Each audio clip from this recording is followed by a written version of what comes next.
there's intention about who you surround yourself with, and if you surround yourself with innovative people who think creatively and strategically, you're the average of the 5 people you spend most time with.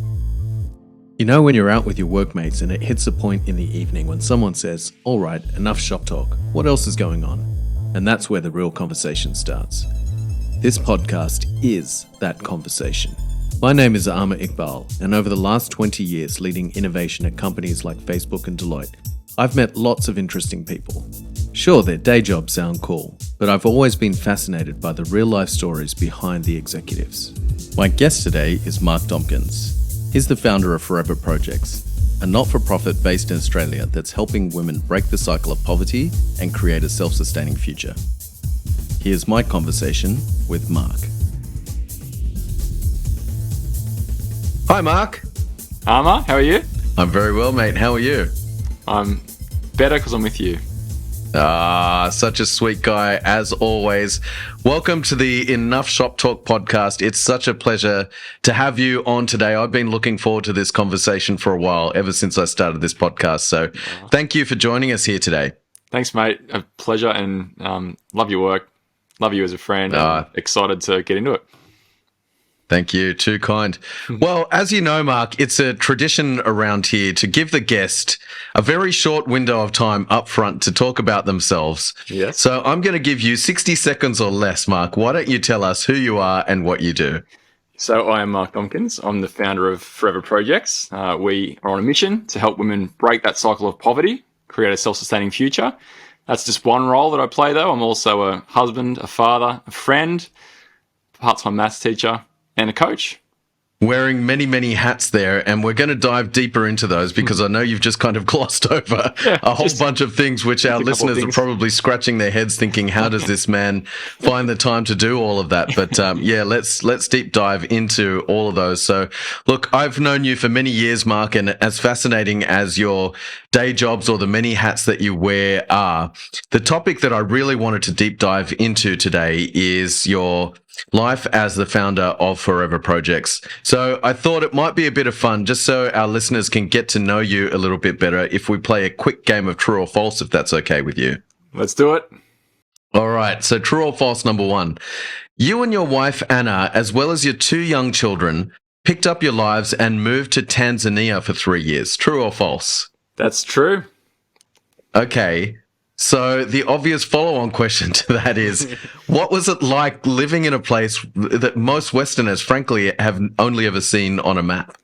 Yeah, it was. You can imagine, like, all the highs and lows of being in a country like Tanzania. If people have visited, countries in the developing world, the sense of community and the connection and the sense of belonging is just off the charts, I think, compared to what we'd experienced in Australia. And so the highs were incredibly high, but the lows were also incredibly low. So it was, every day was interesting, for sure. Interesting indeed. Okay, and we're going to scratch a bit deeper under the surface of that in a few minutes. But so among the many hats that you wear, Mark, you play the role of dad to 6 children now. Is that true or false? That is true. Okay, that's a scary proposition. Follow-up question to that. So what's the pecking order when it comes to using the bathroom whilst getting ready for school in the morning? We love saying at home here, it's all about systems, and you don't rise to the level of your goals, you fall to the level of your systems, and that includes who's in the toilet and when and which toilet. So we're lucky to have 3 bathrooms in our home. One's off limits to the children, but the other 2, they all know who's using which one and when, and it seems to work. We've avoided any, World War III conflicts over toilets in the morning so far. Yeah, I love it. Your project management skills coming to the fore there, managing your home team. Yep. Okay, and what people may not know, Mark, is that you and I actually went to high school together. That's where we first met all those many years ago. I won't mention how many years ago, but it was more than I can count on my fingers. Yeah, about that. So this is maybe a little known fact, but in our graduating class, you were actually voted most likely to succeed. True or false? Actually, that's true. I remember the yearbook. You've done some research, Emma. I really do my research on this show here. This is where we dig deep and get to the deep facts. I'm sure you have it laminated and posted up on a wall somewhere. Yeah, one yeah. of the highlights. But Just turn the camera that way a little.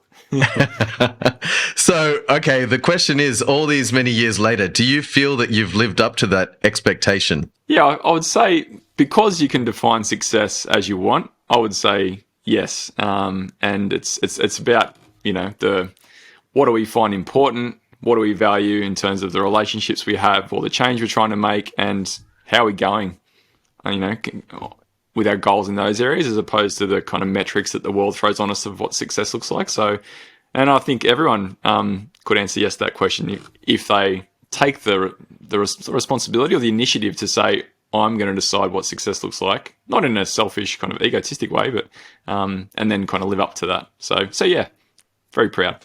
Brilliant. I love it. And look, if it's worth anything, I will absolutely agree with that. This is the wisdom that comes with time all those years ago when we knew each other, but a lot of time has elapsed. And I absolutely agree. I think the measures of success kind of change over the years, from maybe our younger years. And absolutely, I think the work that you're doing with Forever Projects and beyond is one of the most successful things. And I will just throw in there, I don't think everybody can say, lay claim to that most successful title, but you're certainly one of those ones that I'm going to put in that pantheon. All right, Mark, all joking aside then, let's move into our real questions then.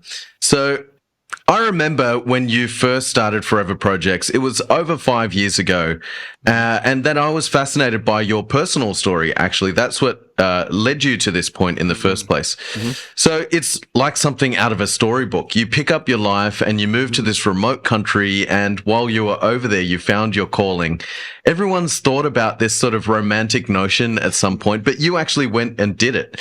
So can you tell us a bit about that journey and what led to you founding Forever Projects?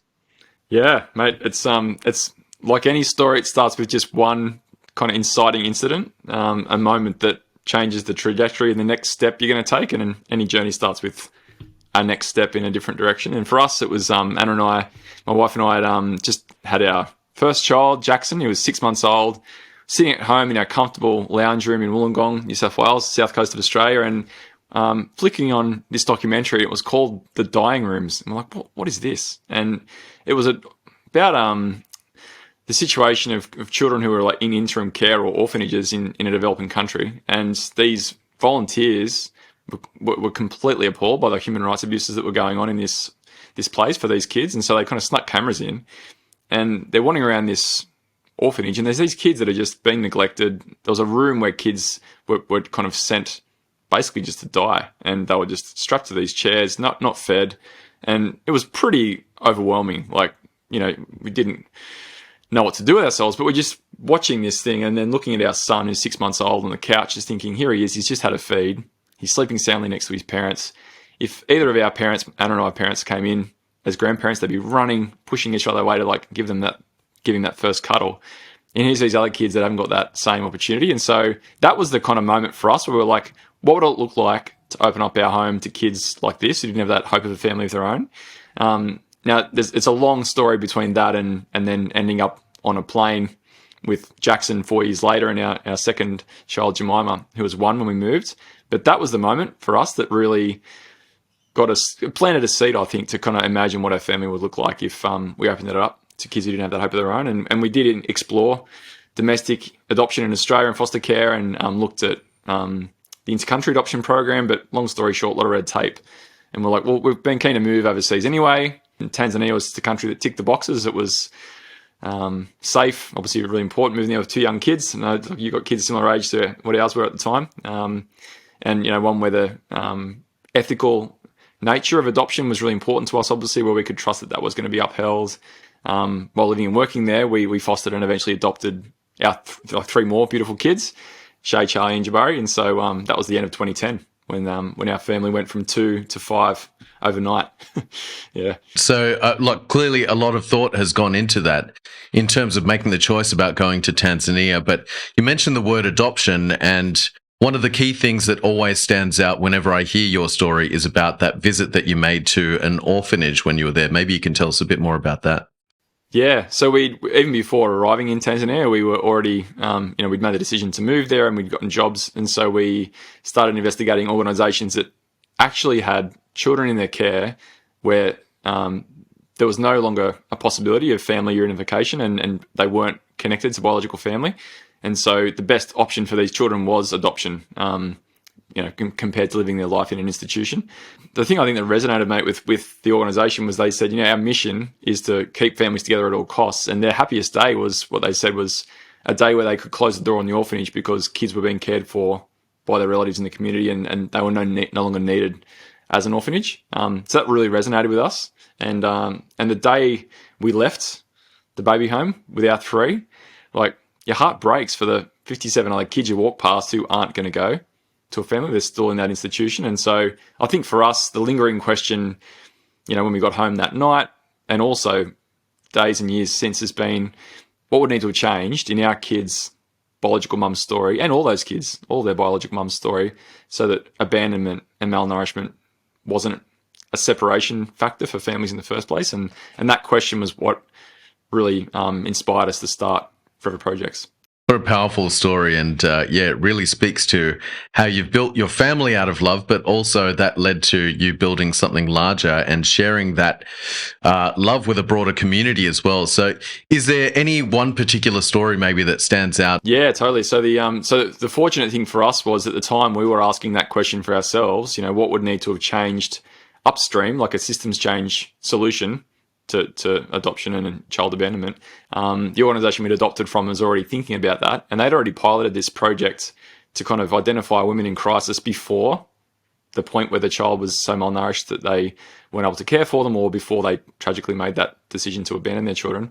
And they were working with some of these women in a 12-month program to test if that solution would, reduce the number of children in an orphanage. And one of the women in that early project, her name was Shakuru, and she'd given birth to a little boy, Joseph. He was losing weight because she was unable to lactate. She was so sick from tuberculosis. She was HIV positive, and so unable to feed him. And without the, in Australia or a Western country, or a country with resources and a solid kind of medical system, there'd be a safety net, and you could go to social welfare, go to the hospital to get help. And she went to the hospital, she went to social welfare, and they said, nothing we can do.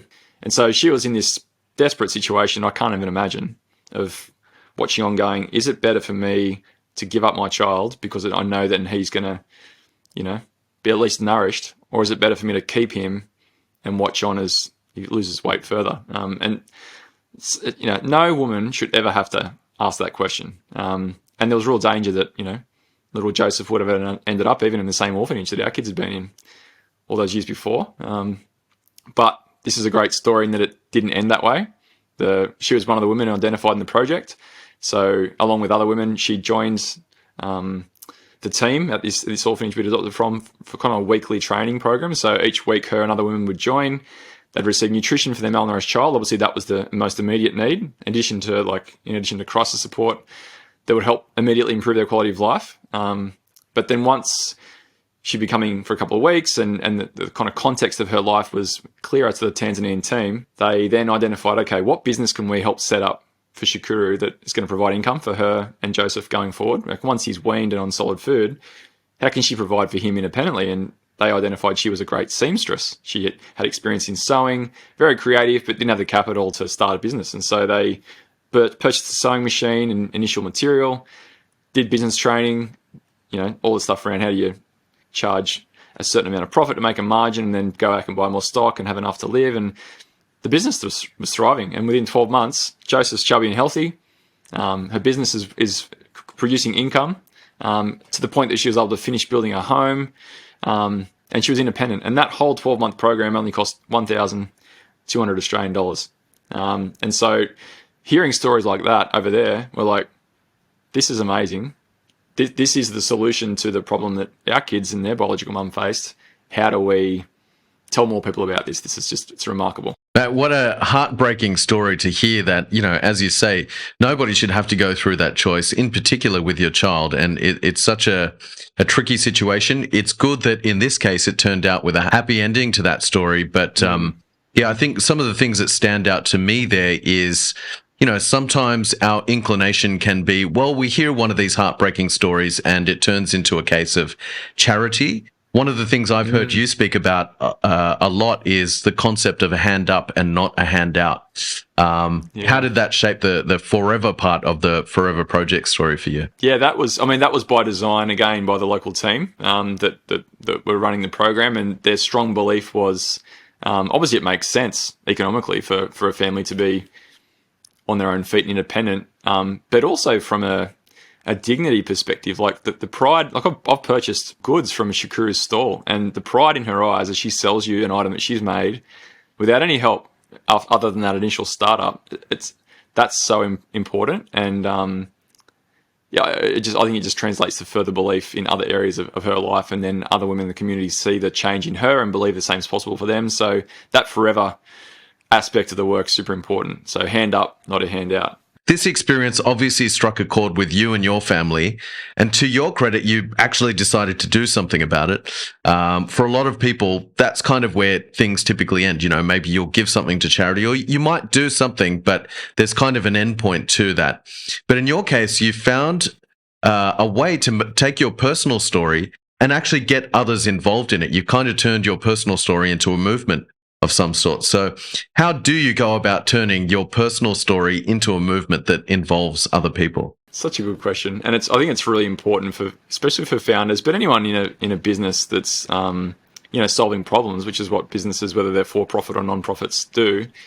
Having a really clear connection of your personal why and motives and how that connects to what the organisation is doing, because people are interested in us and people are interested in people. And so if we start talking about that can naturally lead to the mission of these companies or non-profits we work for. So in our case, we had our friends and families' captive attention because we'd moved to Tanzania, we'd grown our family from 2 to 5. So people were interested in what we were doing and asking how could they get involved. So I think having that initial interest is super important. And Seth Godin, one of my guru kind of rock stars in marketing, talks about how do you make a purple cow? There's all these other cows. What's the purple cow? So having something that you can actually talk about that's going to be remarkable. So we were fortunate in our case for that to be our personal story. But for anyone listening, you got to think about what that is for you or for your organization. But then it's about what do you do with that attention and trust that you have initially from that initial following, your small survival audience, so to speak. And so what we wanted to do was to raise money for women like Shakuru. We could see the power in that pilot project. We'd asked our local partners, what do you need to scale this up? And they said, well, our annual budget's actually $4,000. So any help will be grateful. And so we thought, all right, how do we not guilt or oblige friends and family into giving, but how do we inspire them and motivate them? And I think the advantage of going initially to your people that you love the most is you're not going to want to invite them into something that you're not proud of, because these are the people you love. You don't want them to have a bad Saturday evening or, have a bad experience. So these are the things that underpin, I think, the way we approached it. So we went to some friends who had a cafe. We said, look, can we have an event, 60 people? We want to raise money for this inspiring work in Tanzania. We want to turn it into an art gallery. And so can you guys supply the food and drinks and let us know how much it's going to be? And they said, hey, no problem. We'll do it for free. So our friends at Lee and Me in Wollongong, amazing. So event cost covered. Venue, food, drinks. And then we're like, okay, we'll invite people to pay to come, and then we'll invite them then just to wander around the cafe, and there'll be 16 inspiring stories hung up, beautiful photos, a little plaque with the story, and there'll be stories like Shakuru's and inspiring stories of how the team empowered them through this program. And then we'll just say, here's the cost of the sewing machine, $300. Would you like to make that possible for someone else in the future? Give as you feel led. So we invited these 60 people, and on the night we made $16,000. 100% of it could go to Tanzania. These people had an amazing experience. They walked out going, wow, I get Mark and Anna's adoption journey, but I get how supporting this particular mission actually keeps families together. So they kind of, our story was part of that, but it kind of, the work that we were inviting them into transcended our own story. And the great thing, mate, was a year later, we then invited those same 60 people back to the same event, same location, and then we put 16 new stories on the wall. And those 16 stories were where their money went from the year before.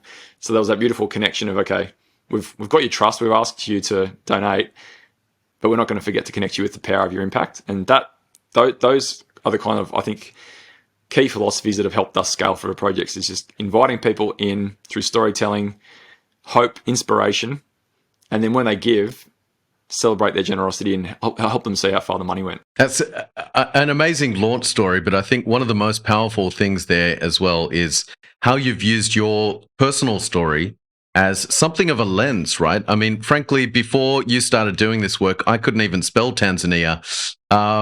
So it's been really inspiring for myself, and I'm sure your other friends and family to see these stories. I mean, sure, having those 16 stories on the wall is really powerful, but seeing it through the lens of you and how you saw it, I think that's actually a really powerful thing. And as you say, that transcends charity or nonprofit or anything. I think that's just a great lesson for any of us who are trying to start a movement. You know, how an organization makes you feel is part of its brand, its soul. And I think that sticking to that has been really important, both initially and ongoing. Businesses just solve problems for people.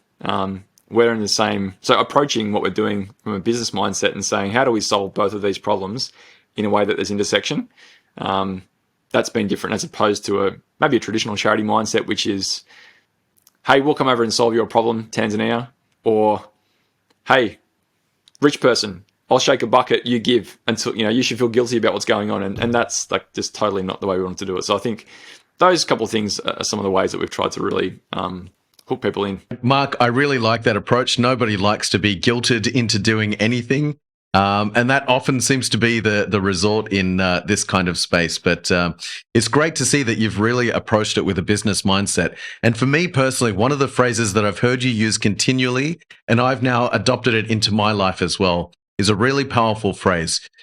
I don't know if you coined it or not, but this phrase has meant a lot to me. It's as simple as this: use what's in your hands. Can you maybe break that down for us and talk to us about how that became your philosophy?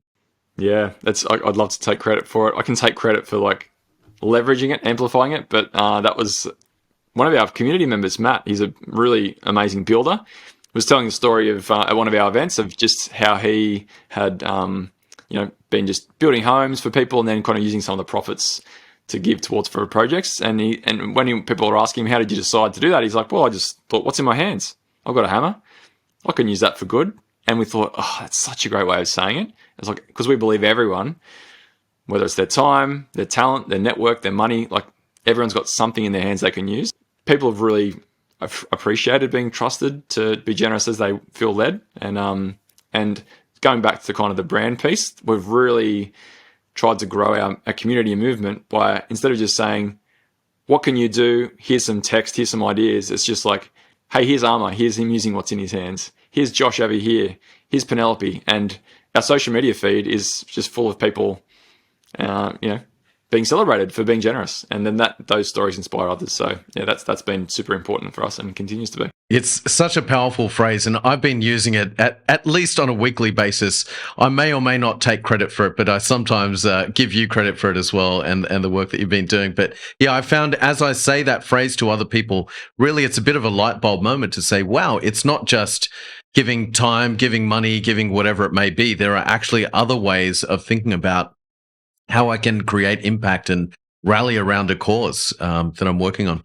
Yeah, all right, Mark, I've been giving you a whole bunch of softball questions here, so it's time for me to ask you some hard questions now, or maybe to ask yourself some hard questions. So I can imagine probably in this space, one of the biggest challenges with running a nonprofit is all of the reasons for people not to engage. Mm-hmm. So everyone's busy, everyone's got their priorities, and to a large extent, even the people who are kind of the giving types, they've probably got their favorite charities or their own priorities that just make it, it kind of puts this in the too hard basket sometimes. So along your journey, what are the hard questions that people have generally asked before deciding to give or get involved in the cause? Yeah, there's many, and it's so important for any movement that's trying to solve a problem to identify, okay, what do we want, but what are the obstacles that get in the way of us getting there? And particularly with an internationally based charity like ours in Tanzania, like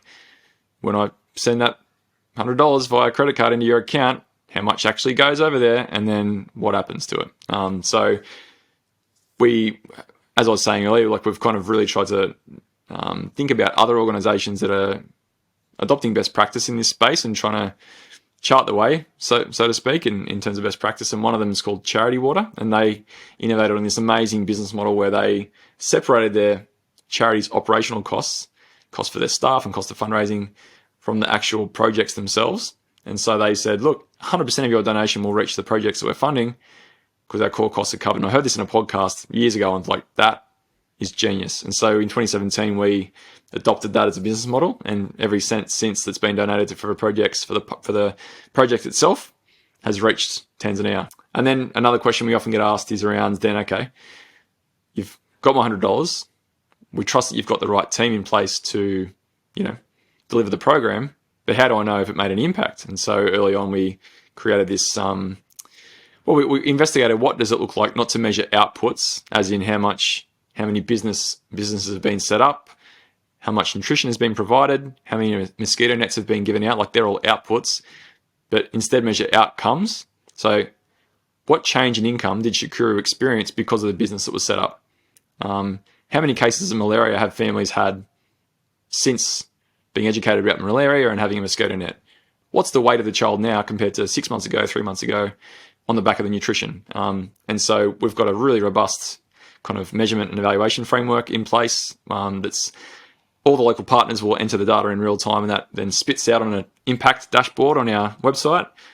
It's obviously not sharing the beneficiary's personal information, but it's a way for donors to go, all right, I can see that this impact was created as an outcome because of the money that we collectively have given. It's been a journey to get there, right? Like over years and years and years of getting it wrong, learning, getting asked consistently hard questions, and then going, we've got to make sure we address that. Otherwise, we're not going to get anywhere. Absolutely. And I think I may have been one of the people asking those hard questions along the way. But look, I'm quite an analytical person. So to see the way that you've codified and been able to report on impact and, really boil it down to key metrics has been super impressive. And really, as somebody who is getting involved from a giving perspective, it just makes it so much more tangible to be able to see the impact of where things are going. And again, the 100% model, it's so simple in concept once you hear it, but it is one of those stumbling blocks just in the nonprofit space in general. So to hear you taking inspiration from all these sort of different places has been really inspiring in itself. It's kind of like a greatest hits or best of. You've just collated all of these great ideas and combined it in over the years. So that's been really awesome to see. There's intention about who you surround yourself with, and if you surround yourself with innovative people who think creatively and strategically, you're the average of the 5 people you spend most time with. So it's no surprise that our organisation is innovative because the people in our community, like yourself, are. So that's, I think, anyone who's listening who wants to change something, go, all right, what are we trying to change? And then are the people that I'm around most of the time, do they embody those values, or are they going in that direction? If not, I've either got to give up or change who I'm hanging out with. All right, mate, I've asked you enough hard questions then. Let's wrap this up with a feel-good moment. So my final question for you is, what are some of the good news stories that have come since launching Forever Projects? I love the quote from Victoria Harrison, one of our mentors, that says, always kind of prove the universal through the specific.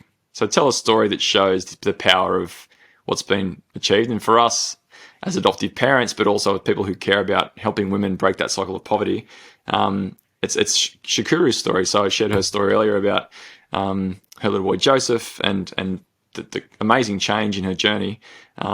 So throughout the years after that 12-month program, the team obviously keeps connected with her. Throughout COVID, she ended up sewing masks and teaching other women to sew masks. So helping keep the community safe, making a profit from that in a way that's not inappropriate, but it's that blend of going, what problem can I solve that's going to make people's lives better, and how can that actually continue to fuel my purpose-driven business and life going forward.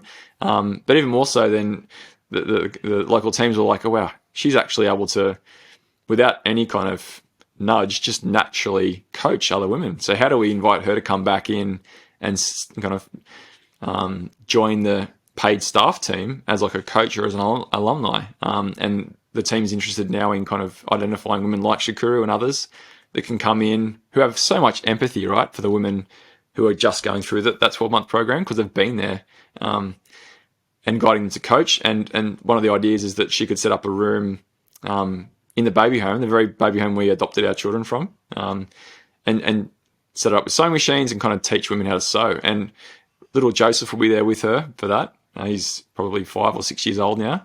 And I just picture that the room that used to be full of cots and orphan babies is empty because this project's keeping families together. And that room is now going to be full of sewing machines. And a little baby who could have been an orphan in that room is there watching his mum empower other women. And I just get tingles thinking about that. I was just talking to one of the local partners this morning. There's only 19 kids in that orphanage now. There were 65. So there's rooms empty, ready to focus on training. And I just love that story because I think it just embodies the hope and what's possible throughout this project. And as we're going forward, how many other Shakuras are there? We're almost up to 1,400 women and nearly 1,800 babies that the project has empowered throughout 6 cities in Tanzania as the project has scaled. And so, how many other stories are there like that out there that just mean that it's it's accelerating in terms of not just lives changed, but the influence these women are having in the communities that they live in. It's really inspiring. I love to hear the numbers. The numbers definitely satisfy the brain part of me, but I'd be telling a lie if I said that Shakuru story isn't moving. And look, as human beings, we started this podcast talking about storytelling and the power of storytelling to get people involved. Even just as you tell Shakuru's story there may or may not be some dust in my eye right now. That's very inspiring to hear that story of a specific individual who came from such a place of hardship, and through this program, it's turned into such a good news story. So, mate, you should be very, very proud of that work. And so to wrap this whole thing up then, I guess my last question is to say, where can people find out more about Forever Projects and if they feel inspired to get involved in all of this? They jump onto our site, foreverprojects.org. That's the place to kind of just go deep on our community, our story, our mission. My little talking head will pop up and I can take you for a tour through the website. And then, we'd love to invite people that if you feel like our story resonates with you and you want to make it your story too, we'd love you to get involved. The most important way that we're trying to equip our local teams at the moment is by building a monthly giving community. So it's what you think about with monthly giving, but it's the power of the collective that we believe in. And so, you've got people giving 10, 20, 30, 50, 100 a month. We've got a whole different community of people giving different amounts, but the power of the collective, monthly transfer to those partners just means they can count on these funds month in, month out, plan their work. So I think if people are interested in getting involved, it wouldn't matter how much you're able to give, but it's the collective that matters there. So, and I think, mate, we understand, like, we've all got subscriptions. We all know what it's like to get ongoing value from something because we give $7 a month to Spotify or whatever it might be. Love flipping it and thinking about what about a subscription product that we give value to every month and show up consistently. So, love people to check that out if they're interested. I love that framing. The best value subscription service out there. And of course, so that website again was foreverprojects.org.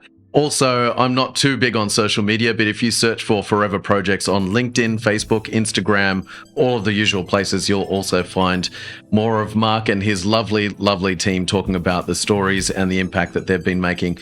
Mark, this has been an absolute delight. Always a pleasure to chat with you, mate. Thanks again so much for coming on today. Thanks so much, everyone out there, for listening. That's enough water cooler chat for today. Let's all get back to work. I'm Amar Iqbal. And I'm Mark Dombkins. Stay tuned, and I'll see you soon.